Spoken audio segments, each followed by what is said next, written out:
Bismillahirrahmanirrahim. Assalamualaikum warahmatullahi wabarakatuh. Alhamdulillahi rabbil alamin. Wassalatu wassalamu ala rasulillahil karimil amin. Sayyidina Muhammadin wa ala alihi wa sahbihi ajma'in wa ba'd.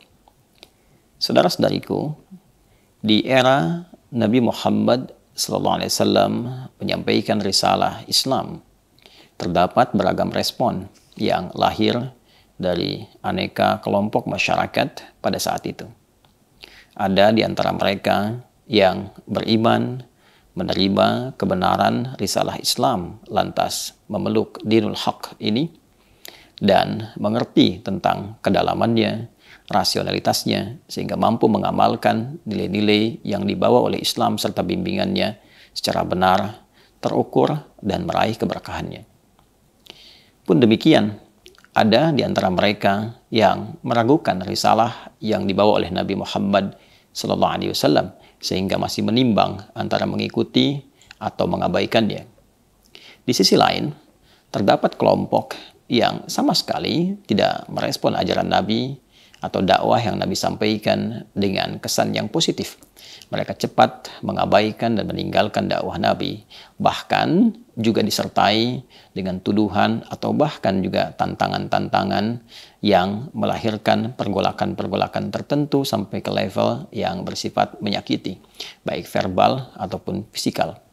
Di antara mereka, ada kalangan yang tetap dengan kekufurannya, ada orang yang di lisannya menyatakan keislamannya, namun perilakunya justru menyimpang dari nilai-nilai keislaman, bahkan merencanakan perilaku yang menentang terhadap dakwah Nabi Muhammad SAW.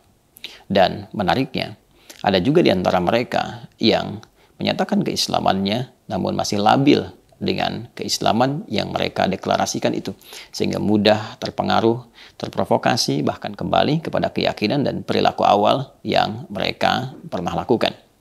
Golongan kedua diistilahkan dengan munafik, dan yang ketiga disebut dengan kaum murtadin, jama' dari kata murtad. Irtadda, yartaddu, murtad untuk orang ya. Dalam merespon tiga golongan terakhir ini, baik yang kufar ataupun munafik atau pula murtad, Nabi SAW dengan kehalusan rasanya, dengan rasa kasih yang dalamnya, dengan simpati yang sangat luas itu, beliau merasakan kesedihan yang mendalam karena khawatir orang-orang yang menentang beliau ini kemudian wafat tanpa iman, tidak mendapatkan perhatian dan kasih dari Allah Subhanahu wa Ta'ala saat kembali kepada Allah di kehidupan akhirat kelak. Karena yang menentukan kasih sayang, rahmat, kemuliaan, bahkan kebahagiaan di akhirat kelak adalah keimanan seseorang yang menjadi inti bekal kehidupan dalam membawa nilai-nilai terbaik dan bekal-bekal terbaik untuk mendapatkan rahmat Allah Subhanahu wa Ta'ala. Beliau juga merasakan kesedihan karena dikhawatirkan orang-orang yang cepat ingkar ini justru menggalang kekuatan untuk melukai atau melakukan pertentangan baik kepada dakwah ataupun kepada pemeluk Islam pada saat itu. Menariknya, kekhawatiran dan kesedihan Nabi ini mendapatkan respon langsung dari Allah Subhanahu wa Ta'ala dengan turunnya surah Ali Imran, surah yang ketiga, ayat 176. Saat Allah Subhanahu wa Ta'ala berfirman, "Wala yahzunkal ladzina yusari'una fil kufr, innahum lan yadurrullaha syai'a. Yuridullahu alla yaj'ala lahum hazzan fil akhirah, wa lahum 'adzabun 'adzim." Demikian Allah berfirman di Quran surah ketiga Ali Imran itu ayat 176. Wala yahzunkal ladzina yusari'una fil kufr. Ya Muhammad sallallahu alaihi wasallam, tidak harus respon kekufuran mereka yang cepat itu, yang menghindar dari dakwah itu, yang melakukan pertentangan itu, menjadikan engkau cepat merasakan sedih yang mendalam. Innahum la yadurrullaha syai'a. Sungguh orang-orang yang berpaling darimu itu, orang-orang yang melakukan pertentangan, yang mengingkari dakwah, yang keluar dari Islam yang tengah engkau sampaikan, yang menyatakan keislaman namun juga melakukan pertentangan kepadamu, sungguh mereka semua itu tak akan mampu mengurangi sedikit pun keagungan Allah Subhanahu wa Ta'ala, tidak akan mampu mencelakai sedikit pun wali-wali Allah Subhanahu wa taala, orang-orang yang berjuang menegakkan risalah Islam, orang-orang yang memeluk Islam dengan benar. Yuridullahu alla yaj'ala lahum hazzan fil akhirah. Justru perilaku mereka itu menjadikan hukum berlaku untuk mereka, yaitu hapus gugur semua amalan-amalan yang pernah mereka lakukan sehingga tidak mendapat peluang sedikit pun meraih balasan terbaik ataupun pahala di sisi Allah Subhanahu wa taala saat kembali ke akhirat.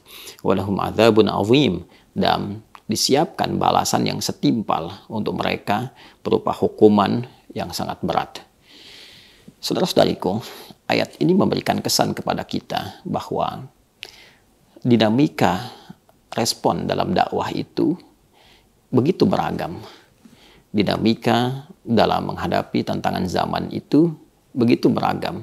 Tidak semua apa yang disampaikan dari nilai kebenaran, kebaikan mendapatkan respon yang serupa. Dulu pun 15 abad yang lalu, ada yang menerima kebenaran itu, ada yang meragukannya, ada yang menolaknya, ada yang mengiyakan namun juga mengingkarinya, ada yang pernah masuk ke dalamnya namun dia keluar lagi karena alasan-alasan tertentu. Sifat kufar, nifak ataupun murtad telah ada jauh sebelum masa kini, 15 abad yang lalu. Namun Allah Subhanahu wa taala menegaskan lewat firman-Nya dalam Al-Qur'an bahwa semua ini tidak merugikan Allah sedikit pun. Sikap-sikap ini tidak akan mengurangi keagungan Islam sedikit pun. Sikap-sikap ini tidak akan memberikan pengaruh kepada orang-orang Islam yang memegang teguh ajarannya, yang berusaha menampilkan ajaran-ajaran Islam sesuai dengan kemampuan dan kesungguhannya. Karena itu, kita memohon kepada Allah Subhanahu wa taala, yang pertama diberikan kekuatan untuk bisa mengamalkan dan meyakini ajaran Islam sampai kita wafat kembali kepada Allah Subhanahu wa taala. Wala tamutunna illa wa antum muslimun. Pun demikian, kita pun memohon kepada Allah Subhanahu wa taala agar diberi kekuatan untuk tidak terpengaruh oleh godaan-godaan lingkungan apapun bentuknya yang bisa menukar keimanan kita dengan materi-materi dunia semata, dengan angan-angan fatamorgana dunia semata. Kita pun menegaskan, Islam tidak pernah dirugikan dengan kemurtadan seseorang. Islam tidak pernah menjadi kecil dengan pengingkaran seseorang. Justru Islam datang membawa risalah rahmat untuk menawarkan kedamaian, ketentraman, kebaikan, dan selebihnya itu pilihan yang akan dipertanggungjawabkan saat kembali kepada Allah Subhanahu wa taala di hari kiamat kelak. Dalam kehidupan bermasyarakat, berbangsa, bernegara, kita tetap saling menghormati, kita tetap saling bertoleransi dalam kebaikan, bersama-sama bekerja, bersama-sama bertahun untuk membangun, memakmurkan bangsa, negeri tercinta. Namun persoalan keimanan, persoalan keagamaan yang telah menjadi pilihan, semuanya akan dipertanggungjawabkan secara pribadi saat kembali kepada Allah Subhanahu wa taala. Semoga dengan itu kita tetap dijaga, mendapatkan hayatan thayyibah, hidup yang terbaik, dan husnul khatimah, wafat dalam keadaan yang mulia. Subhanakallahumma bihamdika, nashhadu an la ilaha illa anta, nastaghfiruka wa natubu ilaik. Assalamualaikum warahmatullahi wabarakatuh.